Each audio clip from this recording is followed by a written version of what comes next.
Salut à tous, c'est Sully Perfecten, j'espère que vous allez bien. On se retrouve pour une double vidéo, 2 en 1. On va parler vraiment brièvement d'Evolution, parce que c'est vrai que je n'ai pas trop eu le temps de parler d'Evolution, alors que j'avais fait des pronostics le week-end dernier.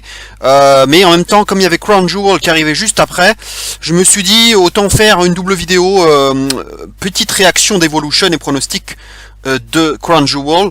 Voilà, même si je suis un peu en retard du coup pour Evolution.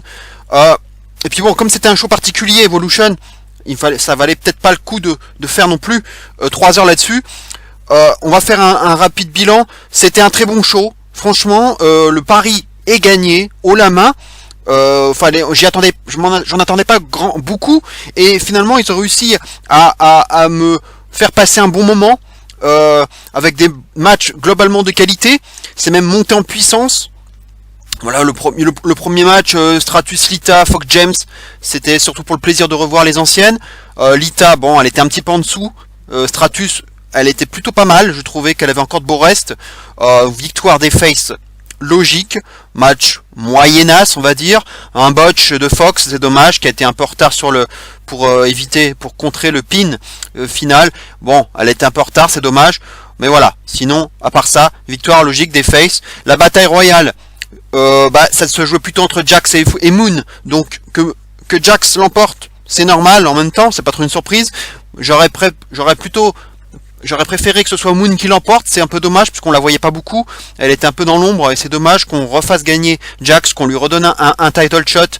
En même temps, c'est vrai que si on pense au Money in the Bank, son match contre Ronda Rousey, Nia Jax, ça a été interrompu par Alexa Bliss, qui avait donné son coup de mallette et puis qui avait caché dans la foulée. Donc quelque part ça peut faire sens puisque du coup leur match Ronda Jax avait été interrompu. Donc ça va permettre d'avoir un rematch en quelque sorte, mais qui n'est pas prêt d'avoir lieu tout de suite, puisque on sait qu'il va y avoir un Becky Lynch contre Ronda Rousey au Survivor Series. Donc il va falloir être patiente du côté de Nia Jax. Sinon voilà, le match a été plutôt bien booké, ça a été bien organisé, 2-3 imperfections, mais c'était pas très grave. Un peu déçu qu'il n'y ait pas eu plus que les 20 filles annoncées.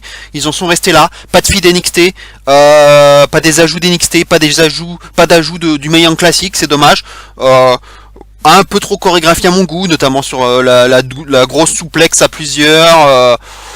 Voilà, on a eu le traditionnel retour from out of nowhere avec Zelina Vega qui s'était fait oublier, un peu comme Naomi à WrestleMania, qui était arrivée par derrière pour éliminer Bayley.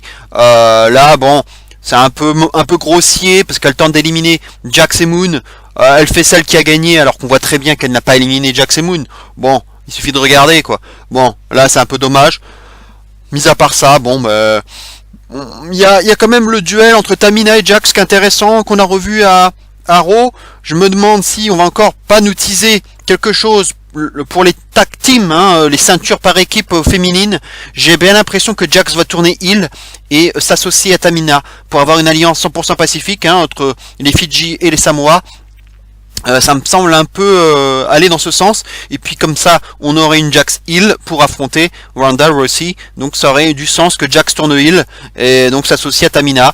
Et puis comme ça, avec une Tamina dans le coin, ça laisse un petit peu quand même de suspense pour une intervention extérieure lors du match contre Ronda. Parce que sinon, c'est difficile de croire en quelque chose, en une surprise, puisque Ronda elle va défendre sa ceinture avec succès à chaque fois. Donc c'est bien si on a une petite Tamina dans le coin pour faire la menace, comme ils ont pu faire avec Nikki et Brie dans le coin. Voilà, ça peut laisser un peu le suspense. Donc je pense que ça va nous mener à tout ça. Voilà, Ivory était la dernière ancienne à rester. Il y a eu les Iconics qui se sont fait sortir tout de suite par les anciennes, justement, puisque les anciennes avaient été un petit peu raillées par les Iconics juste avant. Ensuite, les anciennes ont été tout entourées par les actuelles. C'était un petit peu le duel entre les anciennes et les actuelles. Finalement, les anciennes ne sont pas restées très longtemps, donc à part Ivory. Et puis finalement, voilà, Michelle McCool a été plutôt bien bookée à nouveau, comme au Royal Rumble. Elle est restée relativement longtemps. Alundra Blaze a été assez pathétique. Les autres n'ont fait que de la figuration. Et voilà, au final, donc on a retrouvé un peu les principales filles avec Asuka, Moon, Jax.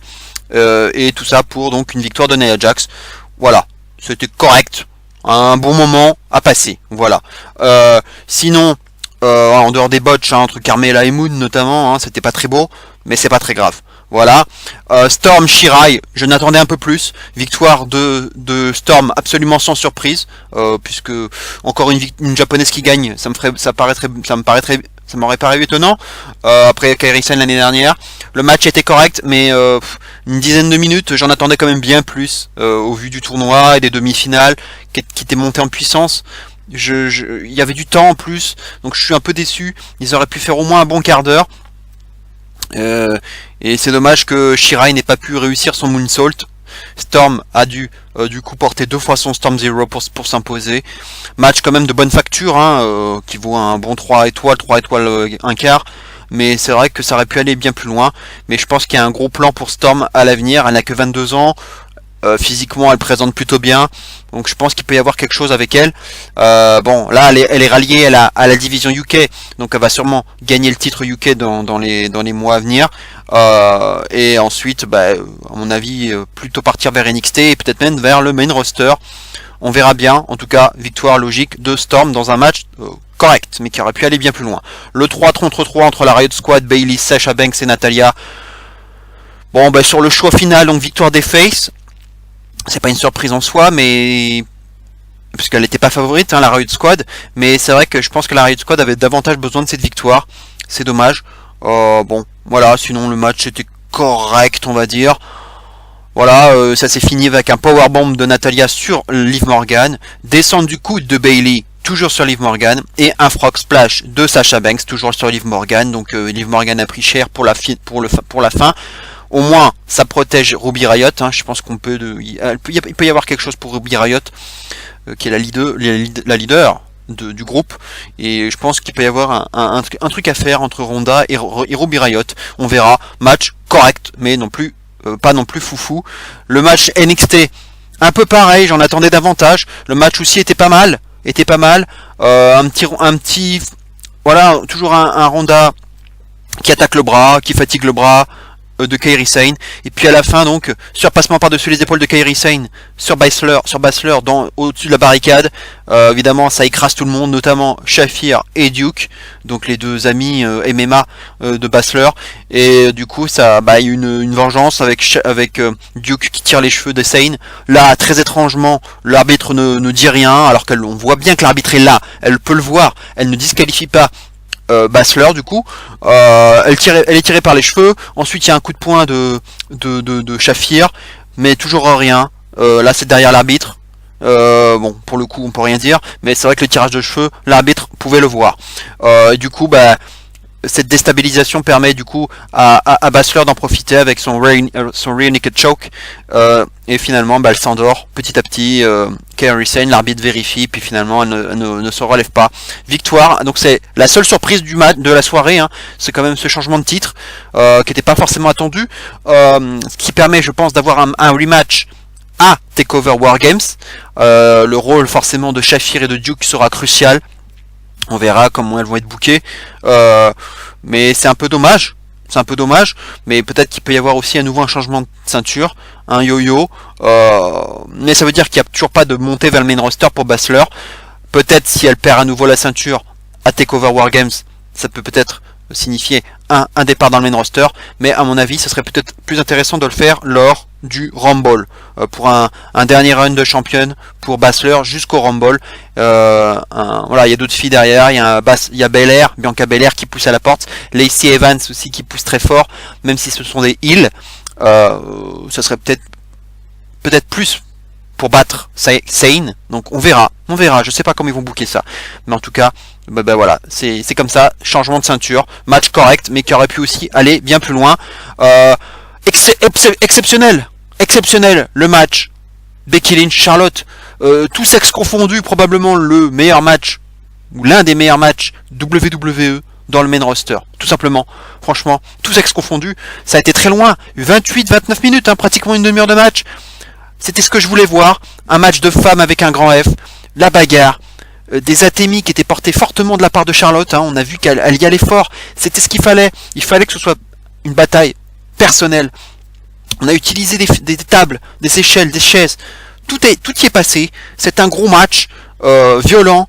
Le figure 8 de Charlotte avec l'échelle, c'était bien.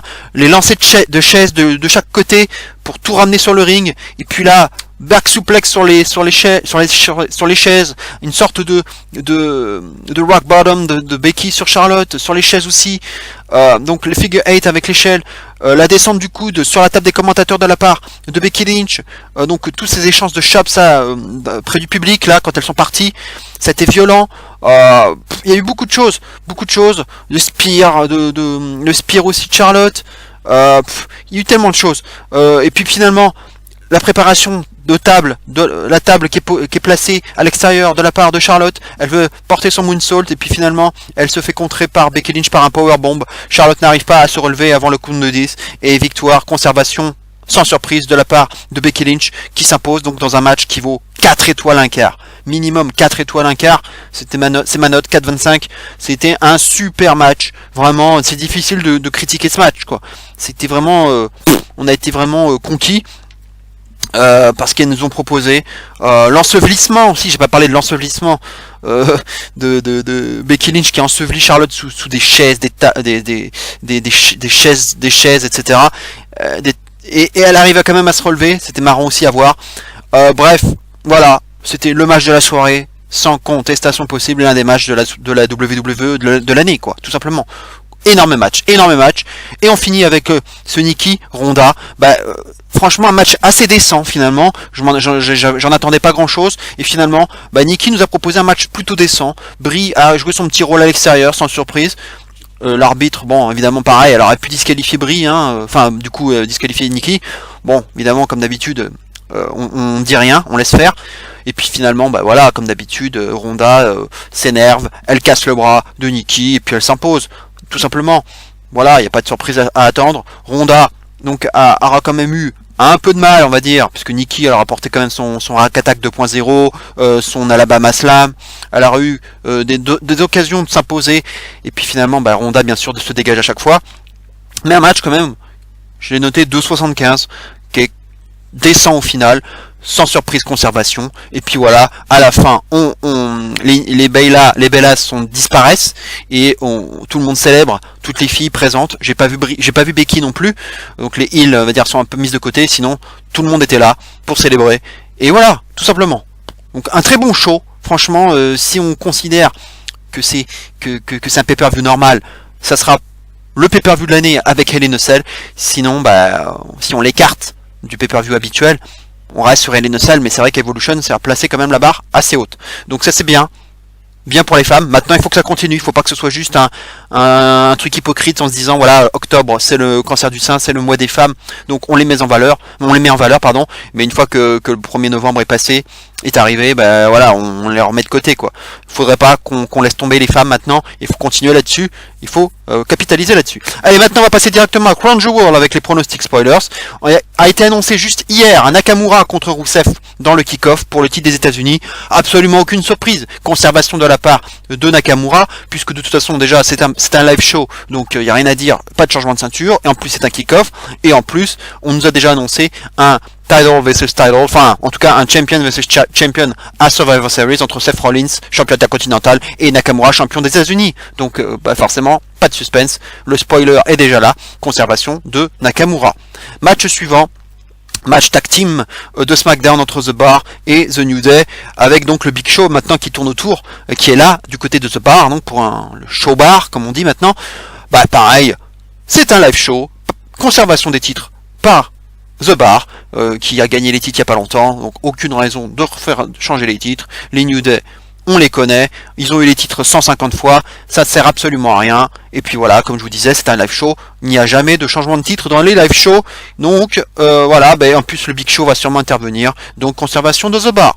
Match suivant, un match qui a changé, donc c'est AJ Styles contre finalement Samoa Joe pour le titre WWE. On sait que Daniel Bryan n'a pas voulu venir en Arabie Saoudite.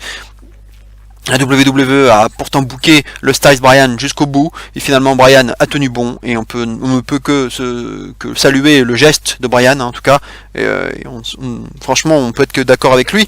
Et puis finalement ils ont trouvé la solution, c'est de faire le Styles Bryan à SmackDown, Il a perdu finalement sur un calf crusher, abandon de Bryan, qui peut paraître étonnant, mais qui peut être aussi vu comme une sanction de la part de la WWE. Et puis derrière, Samoa Joe attaque les deux hommes, Styles et Bryan. Donc du coup, on a booké derrière ce match, puisque du coup AJ Styles a voulu un match contre Joe à Crown Jewel. Chose faite, validée par Page. Voilà, bon, c'est un 50e match entre les deux, mais en même temps, dans l'urgence, on peut pas vraiment faire grand chose d'autre. Pareil, comme d'habitude, live show, conservation du titre par AJ Styles, il n'y aura absolument pas de surprise. Ça me fait un peu chier pour Joe, puisqu'il a déjà tellement pris cher par Styles, il a pris plusieurs défaites, ça me fait un peu chier. J'espère qu'il va être un peu protégé, mais malheureusement je ne vois pas beaucoup de choses possibles. Alors peut-être une disqualification, mais bon, je vois pas Styles. Je vois pas Joe se faire disqualifier, je ne vois pas Styles se faire disqualifier. Malheureusement, je pense qu'il va gagner clean. Il va gagner clean. C'est qu'un bouche-trou dans l'histoire, Samoa Joe. Comme Joe a attaqué aussi Bryan, on peut partir en parallèle sur une feud entre Samoa Joe et Daniel Bryan.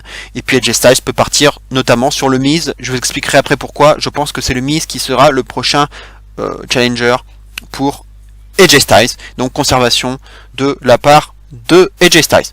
Match suivant, Braun Strowman contre Brock Lesnar pour le titre universel, vacant bien entendu. Après bien sûr ce qui s'est passé avec Roman Reigns. Là franchement je vois pas autre chose que Braun Strowman, enfin, je dirais bien enfin champion.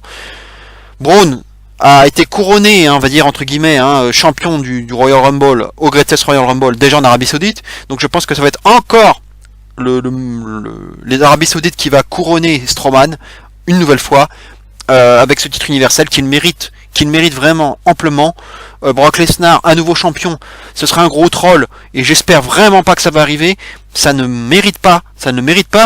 On a vu un Lesnar amaigri qui est déjà en train de perdre du poids pour son match face à Cormier, donc il n'y a absolument aucune raison de redonner le titre à Lesnar. Et puis on sait très bien ce qu'il y a derrière.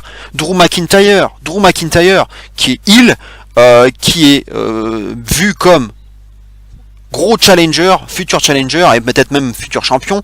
Donc comme on a Braun qui a tourné face à nouveau, la feud entre Braun et Drew elle est pareil évidente. Donc il faut que Braun soit champion. Drew McIntyre peut tout à fait intervenir après le match, j'espère pas avant, mais après le match, pour déjà s'affirmer comme un challenger naturel pour Braun. Voilà comment je vois les choses. Donc il faut absolument que Braun soit champion. Le match, j'attends pas grand chose de qualité entre les deux mastodontes, le Beast contre Monster, mais on a déjà vu un match entre eux, No Mercy l'année dernière. J'espère que ce match sera pas trop dégueu. À mon avis ça risque d'être un concours de F5, un concours de German, un concours de Running Power Slam. Voilà, ça va pas être exceptionnel entre les deux hommes, mais il faut que Braun s'impose tout simplement. Et puis s'il arrive à piner clean, battre clean Lesnar, ça montrera vraiment que c'est un champion méritant et qui sans contestation possible quoi. Voilà, donc je veux Braun champion et il le faut, c'est très important.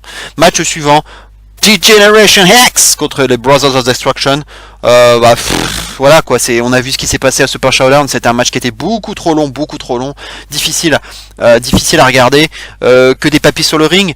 Et ce qui me fait chier, bien sûr, ce qui fait chier beaucoup de monde, c'est le grand retour de Shawn Michaels dans un match en Arabie Saoudite devant un public qui en a rien à branler.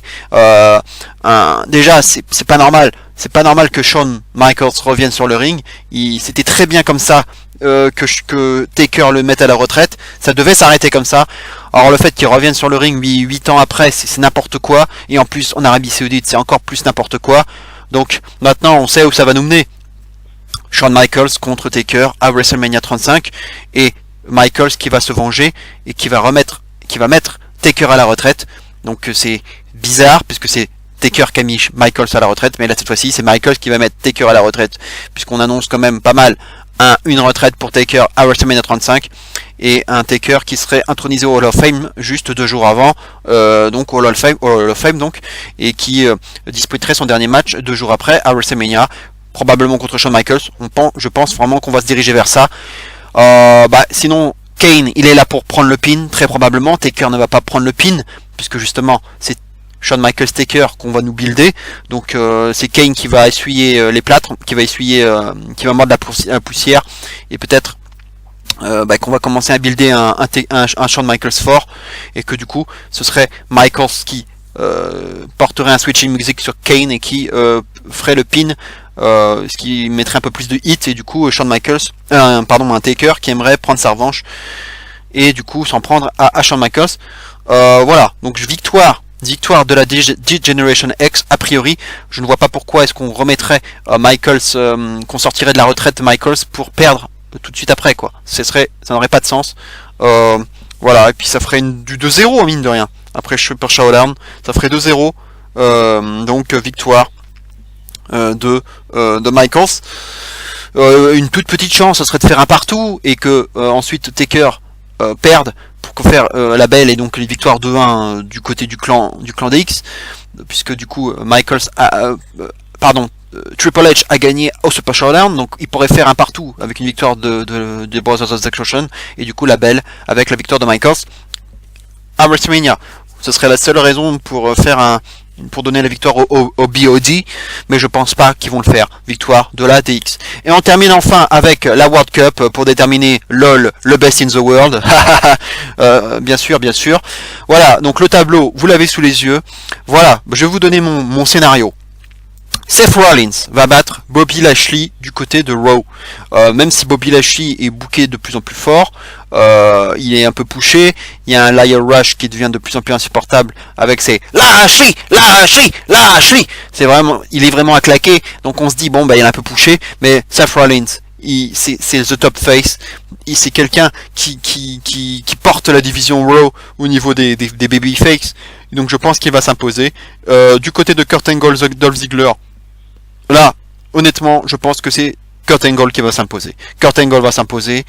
C'est un peu la caution un peu ancienne, et je pense qu'il est là pour au moins passer un tour. Dolph Ziggler n'a rien à gagner dans ce tournoi, donc Kurt Angle va passer. Demi-finale, Rollins contre Kurt Angle.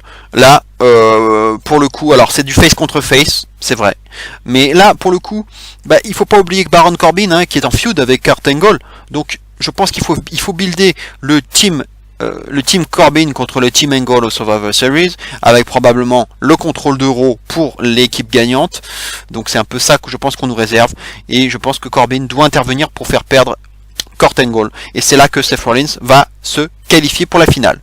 Du côté de SmackDown, The Miz va passer, il va éliminer Jeff Hardy sans problème. Du côté de Mysterio Orton, je pense que Mysterio va passer. Maintenant on parle beaucoup, il y a un petit scénario qui se profile, on parle beaucoup d'un bye, c'est-à-dire d'un no contest entre Mysterio et Orton, ce qui permettrait au Miz, bien entendu comme d'habitude, de passer entre les gouttes et de gagner, donc de gagner par forfait en demi-finale, et du coup de passer tranquillement, sans effort, d'avoir le minimum d'efforts à faire pour arriver directement en finale. Soit ça se passe comme ça, soit The Miz affronte quand même quelqu'un, ce qui serait du coup Mysterio, et The Miz battrait Mysterio, avec peut-être Orton qui interviendrait pour faire perdre Mysterio parce qu'il aurait perdu et que du coup il se vengerait. Orton porterait un RKO à Mysterio, évidemment derrière le dos de l'arbitre, et ce qui permettrait au Miz d'en profiter derrière avec un Skull Crushing Finale ou directement en faisant le pin. Donc je pense quoi qu'il en soit que The Miz va aller en finale. Ma finale donc c'est Seth Rollins contre The Miz. C'est ça, je pense, c'est la finale la plus probable, et c'est là je pense qu'il faut que Dean Ambrose intervienne. On sait qu'il est déjà là, il est présent sur place, Dean Ambrose, donc c'est là qu'il faut qu'il intervienne, pas avant, certainement pas avant, et qu'il doit coûter la défaite à Rollins du coup, et intervenir.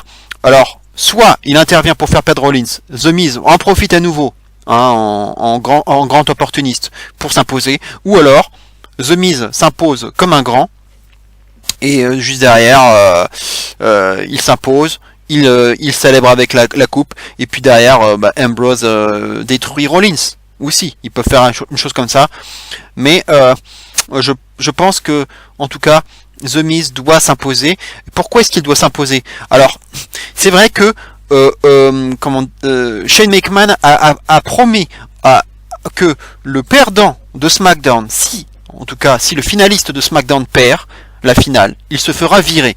C'est étonnant ce qu'on a vu là. Et alors, en général, quand on dit ça, c'est pas pour rien. Alors, est-ce qu'ils vont faire gagner Rollins? faire perdre The Miz, du coup que The Miz se fasse virer. Ouais, j'y crois pas trop. Sauf s'ils veulent builder un Team Shane contre un Team Miz au Survivor Series, et du coup avec la stipulation selon laquelle si la Team Miz l'emporte, The Miz est réembauché à SmackDown, pourquoi pas, mais je pense que c'est plus probablement un Team Corbin contre un Team Angle qu'on nous réserve du côté du 5v5 masculin, et puis il y aura aussi un Team 5 contre 5 du côté féminin. Bref, je pense que c'est quand même The Miz qui va gagner, et puis être best in the world quand même. The Miz qui va se prétendre the best in the world, c'est quand même le meilleur rôle pour lui. Au niveau promo, ça sera impeccable. Il a le rôle idéal. Puis bien sûr en passant entre les gouttes, toujours en opportuniste. Donc gagner sans vraiment le mériter, être le meilleur au monde sans avoir vraiment mérité cette victoire, en profitant un peu des interventions des autres, et en disant voilà, je suis le money maker, le A-lister, the must-see WWE Intercontinental Champion in history, comme il l'avait été à l'époque. Bref, il peut dire plein de choses, et bien sûr, c'est là qu'il peut dire je mérite mon title shot, je mérite d'affronter AJ Styles pour le titre, et je pense qu'il aura à un moment donné son opportunité pour affronter AJ Styles, comme je le disais tantôt. Alors ça n'arrivera pas au Survivor Series, puisque AJ Styles devra affronter avant le champion universel, probablement Braun Strowman, donc ça arrivera plus tard. Et d'un autre côté, Samoa Joe peut feuder avec Daniel Bryan en parallèle. Voilà comment je vois les choses. Et du coup, The Miz pourrait être le capitaine de la team SmackDown. Pourquoi pas, s'il y a un match SmackDown versus Raw, du coup, au Survivor Series, que The Miz soit le capitaine. Même si Shane n'aimera pas ça, mais je pense que du coup Shane va être obligé de le mettre Miz team captain de l'équipe, puisque a priori on aurait plus un SmackDown versus Raw. Du coup le Team Corbin versus Team Angle, c'est pas sûr que ça ait lieu finalement, si on reste sur une logique SmackDown versus Raw, mais on peut avoir un Corbin et un Angle dans la même équipe, on peut avoir un Corbin qui coûte le match à Angle, ou inversement. Bref, je pense que Corbin peut intervenir et faire perdre Angle, voilà, ou faire une trahison. Donc ça peut être bien. Team Raw contre Team SmackDown avec Angle ou Corbin capitaine versus Team SmackDown avec le Miz capitaine. Voilà en gros ce qu'on peut nous réserver. Donc en tout cas le Miz capitaine, et donc le Miz best in the world qui remporte la coupe. Voilà ce qu'on pouvait dire sur les pronostics de Crown Jewel, un pay-per-view bien sûr très controversé. Je ne vais pas rentrer dans la polémique, ça reste un show particulier, sans changement de ceinture, ça reste un show, voilà, comme les autres, on verra, un live show. Alors évidemment, il y a Hulk Hogan qu'il faut pas oublier, qui va être le guest host, c'est particulier aussi, mais bon, c'est pour la nostalgie, évidemment quand le roi veut quelque chose, il l'obtient. Donc il va avoir ses anciens Brothers of Destruction, DX, Hulk Hogan, voilà, il va avoir ce qu'il voulait. Et voilà, ça reste un show particulier, mais voilà. Et puis les horaires, il faut rappeler 16h le kick-off en France, 17h le live show le pay-per-view qui va commencer à 17h, donc pour une durée de 4 heures a priori, donc de 17h à 21h heure française. Voilà ce qu'on pouvait dire. Et pour ma review, je vais vous la faire probablement dans la nuit de vendredi à samedi, ou en tout cas au plus tard samedi dans la matinée. Donc vous aurez une review très rapide pour ce show. Voilà ce qu'on pouvait donc dire. On donc passé quand même un bon pay-per-view, même s'il y en a beaucoup qui vont le boycotter, qui vont trouver que c'est inadmissible de ce show. Je sais bien, je suis d'accord avec vous, mais ça reste du catch, donc moi je vais voir le catch, je vais voir la passion en premier, et même si on peut effectivement saluer que John Cena ne soit pas là, remplacé par Bobby Lashley, que Daniel Bryan ne soit pas là aussi, il y a aussi... Alors on parle aussi beaucoup des raisons de comment l'homosexualité est traitée par l'Arabie Saoudite, et puis le fait aussi que Sami Zayn a été privé de Greatest Royal Rumble l'année dernière, ça n'a pas plu à Daniel Bryan, en tout cas c'est ce qu'on dit, on parle de ça aussi comme raison qui ont motivé Daniel Bryan pour ne pas être du show, ce qui est possible, ce qui est fort possible de la part de Daniel Bryan, on peut le saluer tout ça. Voilà, moi je mets quand même la passion du catch en premier, voilà, malgré tout ce qui peut se passer politiquement et toutes les horreurs qu'il peut y avoir, je vais regarder ça comme un fan de catch, je vais pas bouder mon plaisir, je vais pas être hypocrite et boycotter le show, je ne le boycotterai pas, je vais le regarder, et voilà, tout simplement. On se retrouve donc demain pour la review complète de Crown Jewel. Passez un bon vendredi et un bon début de week-end. Et d'ici là, bien entendu, n'oubliez surtout pas, Viva la lucha! Ciao à tous.